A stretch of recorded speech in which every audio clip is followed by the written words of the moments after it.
Hi, Scott Orlin with CINEMA-Magazin. Just having a little casual conversation here with Rosario Dawson, star of the new movie, TRANCE. So put me in a trance. How good are you?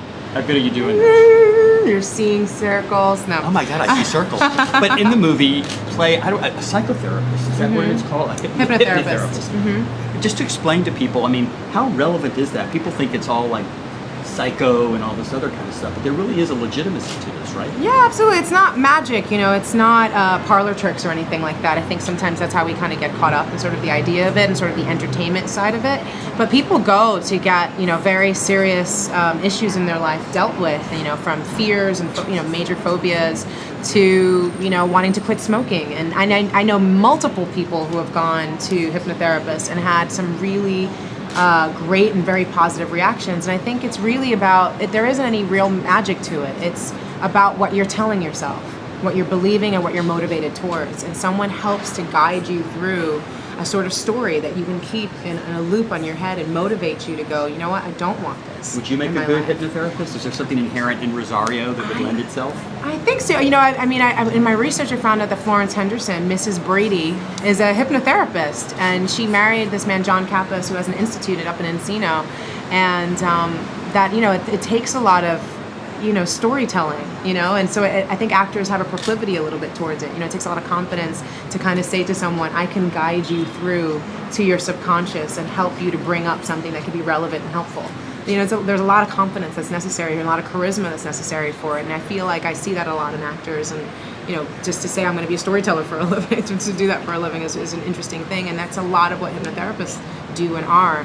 Let me ask you. So yeah, I think I could do it, but I'd have to train and do that, and it was kind of just nice to I'll play let you train on me. That's okay. One. I'm willing to make that sacrifice. Watching this movie, and I don't want to give too much away because there's layer upon layer of diversions that you think you kind of know something and you really don't know it. But it's such a brave performance for you because emotionally you have to bear yourself, physically you have to bear yourself. Is one more difficult than the other?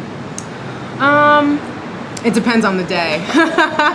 Every day has She's its in own really challenges. good shape when she has to bear herself, so that's a good thing. But you know, it's an interesting thing. You know, when it's for the right reasons, and you know, it's so often how we motivate ourselves through lots of situations. When you're thinking about it in a certain way, it's like I can't do that, or I won't do that, or I don't want to do that, until there's a big enough reason for you to do it. You know, and then suddenly something that seemed insurmountable is something that you're willing to try to take the challenge of doing. And so that's what it felt like with this. I don't know. I was watching this and going, would I ever like sort of bear myself like that and walk in a like brightly lit room across the room towards my lover? Probably not.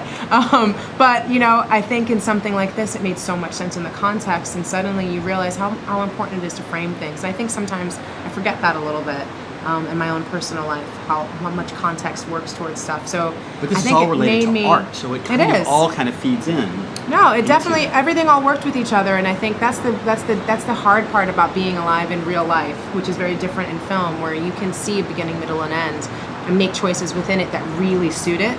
And you have to be a lot braver in real life. So it was nice to do that and still feel safer actually in that space, where it was sort of predetermined, than to do it sort of, I don't know, I felt like it's gonna make me braver in my real life now. If I can do that, and that's my job, I can do anything. Well, I'm gonna be brave and ask the last question. Yeah. And that is, the movie kind of centers around the stealing of a piece of art. I think that it's Goya, am I correct? I forgot the title of the piece. But if you could steal any piece of art, if you had that luxury, or you could coordinate it, what piece of art would you want hanging on your wall?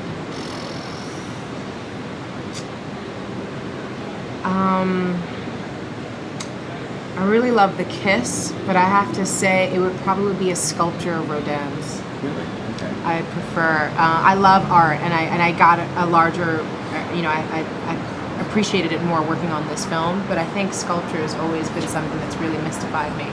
And yeah, I think it's that just as like a blank page and how any script can come from it, or a blank canvas and any piece of art can come from it, I think it's remarkable to chisel something down. Like I really loved how Michelangelo would talk about that it wasn't that he had made something, he just revealed what was already there.